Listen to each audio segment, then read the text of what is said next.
Mbour TV tey nag dans le cadre de nos émissions sur le tourisme dañu déplacé wu ñëw à Saly dans un endroit très mignon hôtel Melia à Saly benn cadre bu rafet là où il fait bon vivre ñu ànd ci ak Mamadou Diouf on ne le présente plus sur le plan africain je dirais secrétaire général national travailleur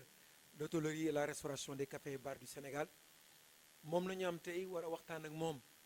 30 minutes parce que Mbour TV la 30 minutes yu am solo yoo xam ne avec son franc-parler pour vous dire que à partir du congrès de 2011 je me rappelle ànd nañu ak moom à travers le Sénégal à travers l'Afrique résultat probant yu mu nekk sur la table l'un des meilleurs syndicalistes d'Afrique on ose le dire parce que presse bi moom moo ko wax te it wax dëgg yàlla dañu liggéey ak moom ci loolu Mamadou est réélu à Fatick benn congrès national bërki Dembo Ndiaye tey nag ñu war ko laaj rek Mamadou la première question ban appel ngay def à travers tous les travailleurs de l'hôtellerie yi nga xam dañu àndoon ak yow les délégués les travailleurs qui étaient présents à Fatick ci congrès boobu Mamadou. ñoo ngi lay nuyu monsieur Ndiaye di nuyu population bu Mbour di nuyu l'ensemble des travailleurs yi nga xam ne ñoom ñoo nekk ci dëkk bi di remercier surtout particulièrement suma collègues yi nekk secteur du tourisme et de l'hôtellerie du Sénégal di santaat suñu borom ndax def nañu congrès le 3 novembre 2018 fale ci Fatick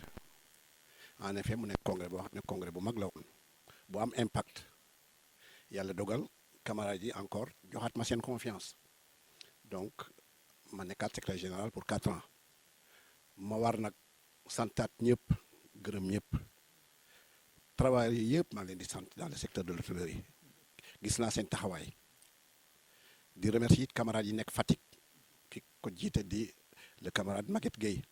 ñoom itam ñu takku lañu ñoo xam ne vraiment def nañu effort bu mag ci tourisme def effort bu mag ci hôtellerie mais également def benn effort bu mag ci jàppale le syndicat national de l'hôtellerie de la restauration café résidence et bar ba ñu agsi fi ñu agsi donc ñoo ngi leen di sant bu baax a baax di leen di feddali suñu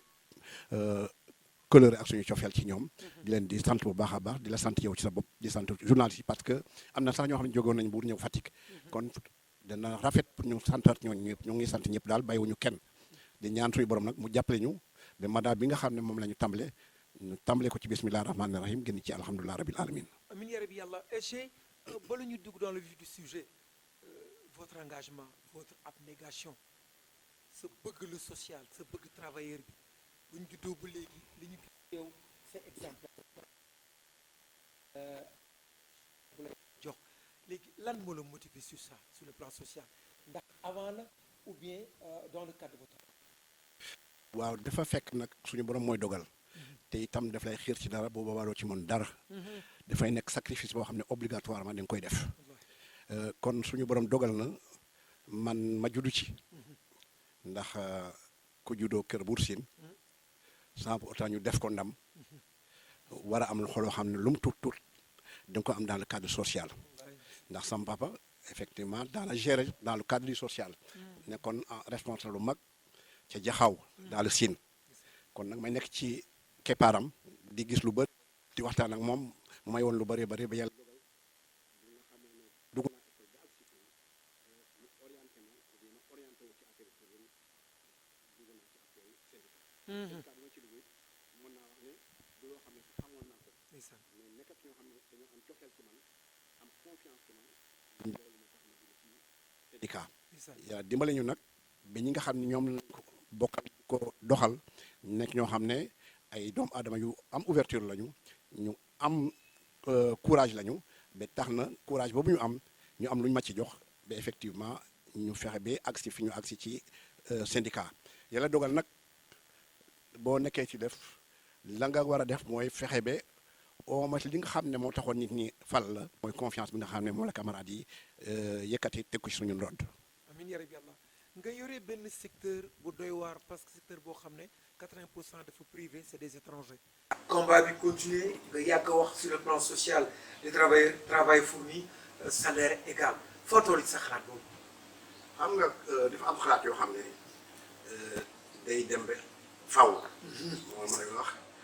l'esprit permanent loolu def di loo xam ne ñun mënuñ ci jóge parce que nit ki bu fekkee ne dañ koy liggéeyloo am na àq boo xam ne yoreel ko moo tax ñu ne ak yeneen fu doomu aadama dañ ko war a jox surtout nag liggéeykat bi ñun nag dañoo ne dafa bari effectivement comme ñu ko waxee ñoo xam ne bu ñuy liggéeylu maanaam employeur bi ou bien patron bi ñi ko ñeneen ñuy tuddee def di koo xam ne en général li koy gën a soxal mooy mu am bénéfice. waaw te bénéfice nag li koy indi mooy motivation. motivation fan la ci ki nga xam ne moom mooy jël énergie am jël xalaatam jël xam-xamam jël dooleem di ko def effectivement pour que entreprise bi mu nekk mën a prospérer mën a avancer. ki def loolu nag il faut nga motiver ko dama wax nit ñi ne motivation du rek xaalis. wax bu rafet. ci la bokk wax bu neex. wallaahi ci la bokk. kaddu bu respecté. loolu yëpp motivation la. loolu nag dafay manqué le plus souvent ci entreprise yi ndax employeur bi comme ni ma ko waxee léegi li ci ëpp la ñuy xalaat mooy effectivement la nga xam ne mooy dugg seen poche mais du ñu xalaat kay fexe ba lay dugg ci poche bi nekk loo xam ne lu consistant la lu duul la. te boo xalaatu loolu rek la nga yaakaar na mooy ñëw effectivement boo mooy tuul au lieu que mu yokk dafay wàññeeku. loolu moo tax social moom à la kulli àll il faut que ñun ñu continuer teg suñu jéego yoo xam ne effectivement pour que social boobu des ci biir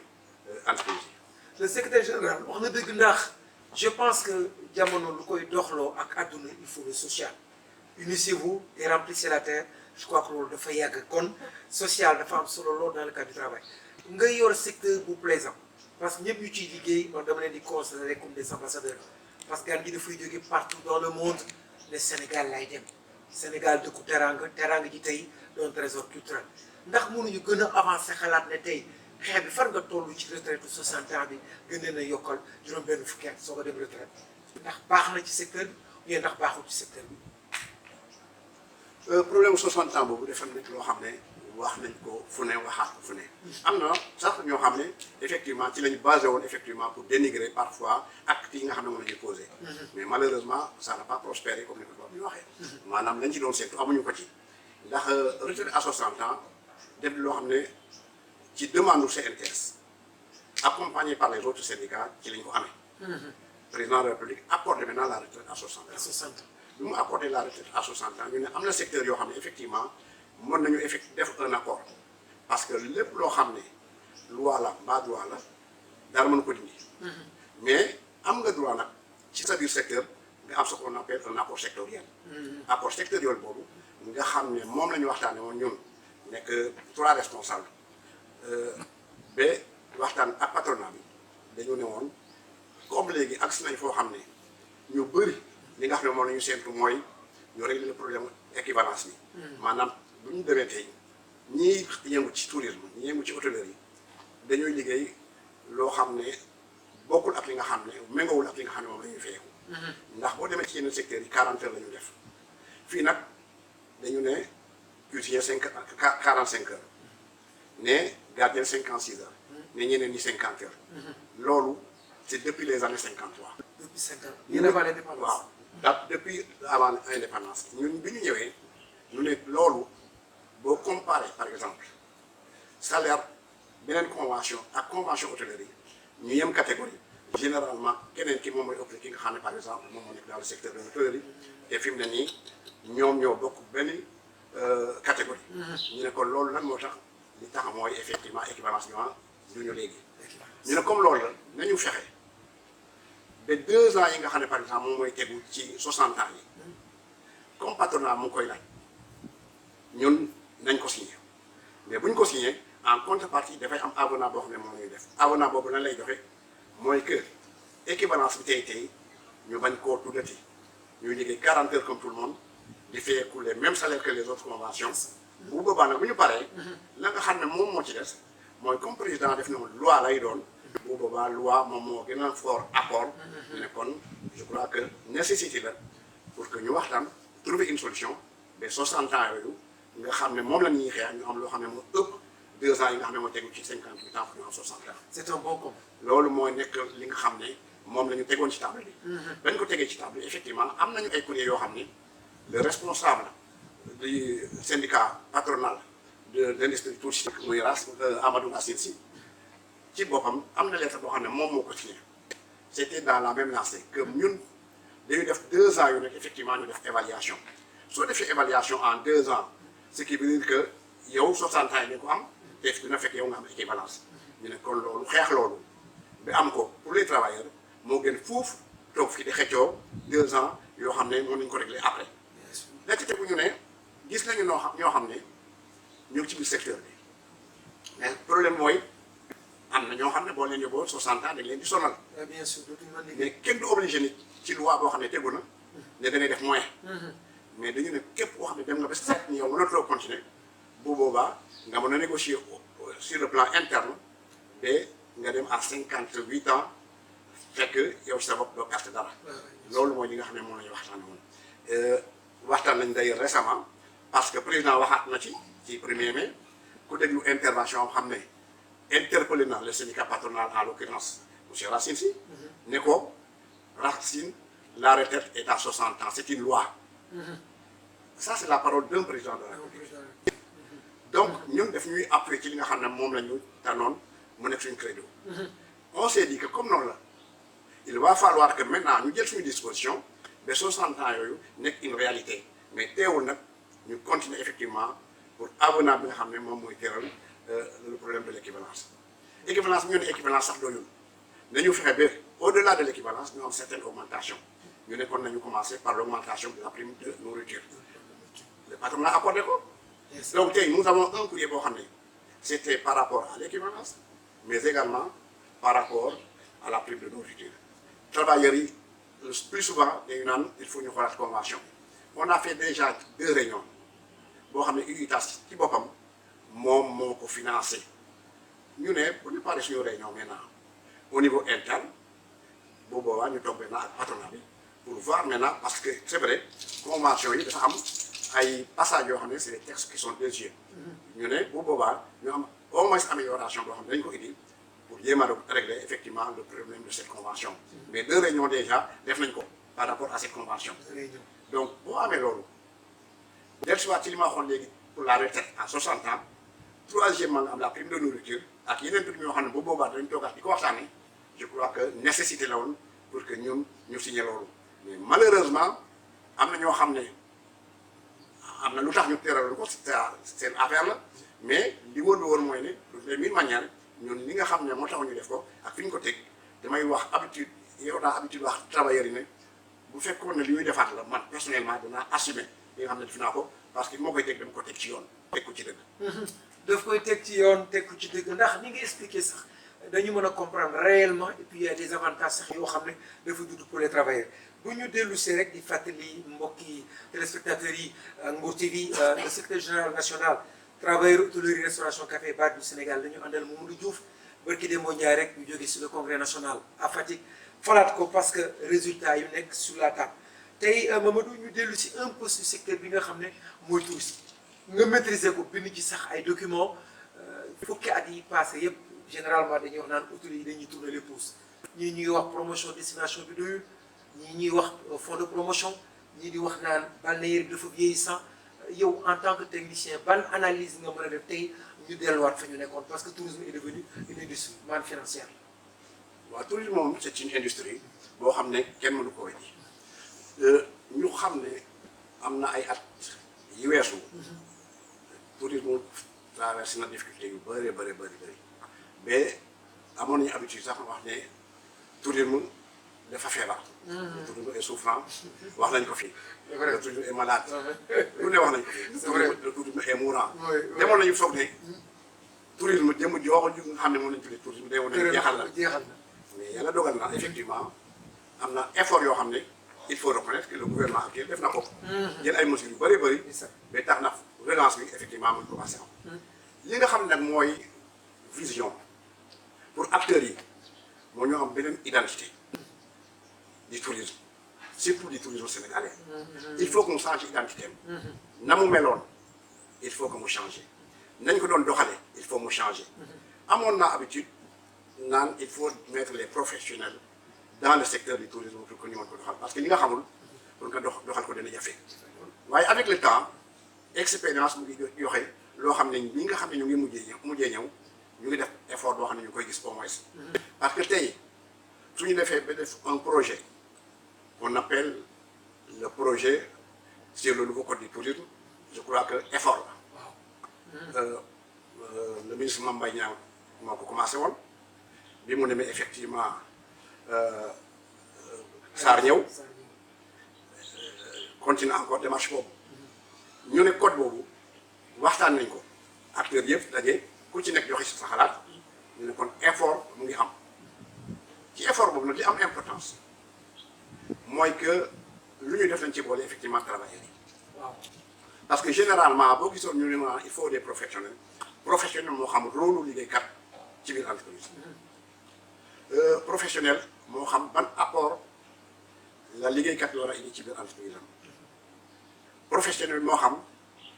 ban taxawaay la war a taxawee effectivement pour def effort boo xam ne dina tax le secteur bi avancé ñu ne kon loolu bu ñu ko defee ak li ñu ci def te ku ci nekk ñu laaj la sa xalaat je crois que dina am changement boo xam ne dina ko ñëw tuuti président def nañ effort par rapport aux taxes ndax xam nañ ne TVA bi wàññi na ko amoon na beneen kii bu ñu indi woon muy taxe ñu tegoon ci billet d'avion bi loolu yëpp def na ci effort waaw visa bi comme ni nga ko waxee léegi encore def ko dindi complètement boo demee en Casamance effort ba mu fa def mooy que pour 10 ans taxes yi nga xam ne moom moo tegoon dans le tourisme sur le tourisme du moins taxes yooyu effectivement dindi na ko pour 10 ans ak yeneen ak yeneen ak yeneen ñu am encore une chance parce que Air Sénégal fi mu ne nii ñun ñoo ko moom am na avion yoo xam ne effectivement def nañu effort ba jënd ko avion yooyu ñu ngi commencé encore ñoom itam di déverser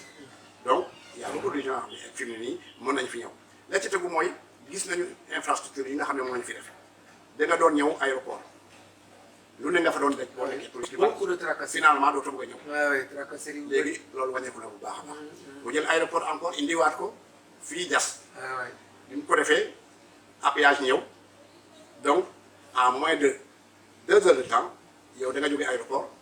def sa kii ba pare de soit dugal sa hôtel. ah c'est sûr or que da nga doon def 4 ans 4 du moins excusez-moi 4 heures 5 heures yoo xam ne effectivement da ngay nekk ci yoon wi. bouton yi baaxul. bon dara baaxul. mais maintenant effectivement avec cet effort là je crois que tourisme war a dox. bu njëkk dañ ne woon tourisme moo nekk 3e mamelle nourricière du Sénégal. Aujourd'hui on est c'est la 2e mamelle de l'économie sénégalaise. Après la pêche. Et d'ailleurs on se pose la question ndax est-ce que du première mamelle. avec 450 milliards par an. Exactement. Ah, c'est donc une manne financière. aujourd'hui on parle plus de l'agriculture malgré que l'agriculture est là. léegi pêche la ñuy wax ak tourisme. lu mel noonu nag soo ko amee je crois que ku ci nekk war na ci téye moo tax dafa am loo xam ne maa koy gis temps yi mu neex ma lool muy encombrement bi amoon te état bi ci def effort dans le cadre effectivement des régions des départements mais sur le plan national encombrement baa ngi de assainissement bi ñu ngi ciy def effort bien sûr. donc je crois que un pays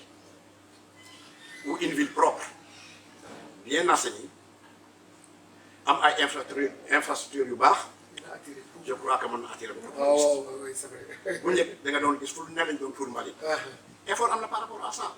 je crois que loolu yëpp bu ñu ko defee tourisme mën na avancer donc li am importance maintenant mooy nañu xam ne ñun benn tourisme rek lañ xamoon mooy le balnéaire. balnéaire du xewi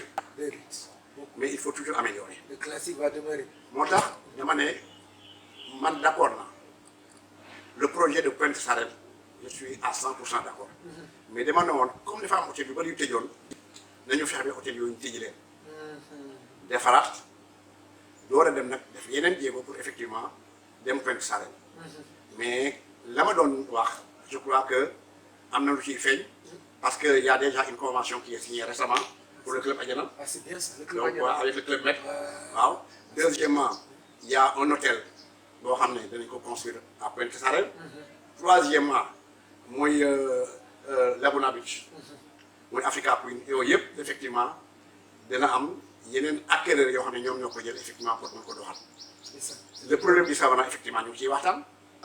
et je crois que sous peu dina am loo xam ne effectivement da ngeen ko ci dégg. Donc problème yi ñu amoon yëpp je crois que effort dana ci ñëw. Kon tourisme ci li ma yaakaar année yi nga xam ne ñoo ñëw sous peu dina am vraiment beneen identité bu bees comme ni ñu ko bëggee. C'est important. waaw ah moom je. Parce que vous avez parlé de relance. Je crois il y a la relance parce que là déjà ñi yëpp ubbee je crois que non seulement emploi bi dana yokku on parlait de 100 000 emplois naan 75 000 yoo xam ne c'est dans le cadre actif Et les 25. et les 25 dans le cadre informel. Maintenant su fekkee li am na on parlera plus de 100 000 Ah oui, bien sûr. on va parler 10 fois plus. Plus de ça. Donc ça c'est un effort qui est aujourd'hui en vue et que bu yàggee je crois que population sénégalaise na ci mën a yëriñu. Secrétaire général la ñu am gis ngeen son engagement sur le social moom liggéey bi yëpp mooy liggéeykat ndax ñu mel nii le Sénégal war a mën a am ndax liggéey mooy développer am réew tout son combat depuis 2000 avant 2000 ñu accompagner ko ànd ak moom partout mais moom léppam le travail il faudrait que le travailleur reste au sein de l'entreprise. On me fait signe qu'il ne me reste que 7 minutes donc dans les 7 minutes ñuy dellu si rek ci ñi ngi jiite les travailleurs ndax tey secrétaire général réellement combat bi ngay mener sur les travailleurs gis naa sax pendant des années ngay défendre ay travailleurs yoo xam ne ñëwuñu sax dans votre syndicat pour être syndiqué parce que nañ la ko laaj ci benn point de presse nga ne noonu travailleur la ndax tey réellement est-ce que les travailleurs sont syndiqués secrétaire général est-ce que ñëw nañ ci syndicat bi jënd cadre de syndicat ngir séntu ëllëg bu ñu amee problème. waaw mën nañu wax ne dans le cadre de la syndicalisation effort bu mag am na. Il y a quand même li ñuy wax massification. yokkute bu ñu gis ci effectivement travailleurs yoo xam ne syndiqué nañu. adduna noonu lay doxee adduna moom à la plus al mënoo am tout ce que tu veux. c'est pas possible. Unanimité kenn mënu ko am. mais nag une grande partie des travailleurs effectivement syndiqué nañu. la ci tegu nag mooy il faut ñu gën a def effort sur le plan interne. parce que délégué du personnel yi am na ñoo xam ne dañuy réer dañu foog ne dañoo nekk des mécanismes yoo xam ne dañu ko utiliser par l'employeur. délégué du personnel. délégué du personnel am na ñoo xam ne dañuy yaakaar ne ay mécanismes ñu teg la tout simplement pour utiliser leen effectivement pour que ñu nekk à la merci de l'employeur malheureusement c'est pas ça. Le délégué du personnel dafa nekk modérateur. sa mission. C'est un relais. dañuy naan sax bu fekkee ne les personnes les plus importantes dans l'entreprise mënuñu tudd kenn te njëkkewuñu sax le délégué du personnel. Parce que protection sociale bi mu am kenn amu ko. Il est protégé. Il est très protégé. ki ñu protégé nag te lii lay protégé c'est tout simplement pour que nga mën a défendre ak yelleefu travailleur mais également défendre encore entreprise bi nga xam ne ci ngay liggéey déglu encore sa syndicat dox ak moom li nga xam ne moom ngeen war doxal je crois que loolu boo ko bàyyee dañuy naan qui a failli à ta mission. Ta mission, te loolu effectivement bari na ci biir entreprise yi. am na ñoo xam ne dañuy fexe xëcc ci délégué du personnel nax leen utiliser leen mais parfois sax dañ leen di utiliser contre le syndicat. tout simplement parce que lañ leen di promettre ak lañ leen di won comme gis-gis effectivement c'est pas dans le même cadre. Mais je dis que un grand effort effectivement a été fait et que ñu ngi ci continuer il y a la massification syndicat baa ngi gën a yàgg travailleurs yaa ngi gën a syndiqué effort am na par rapport effectivement aux doléances des travailleurs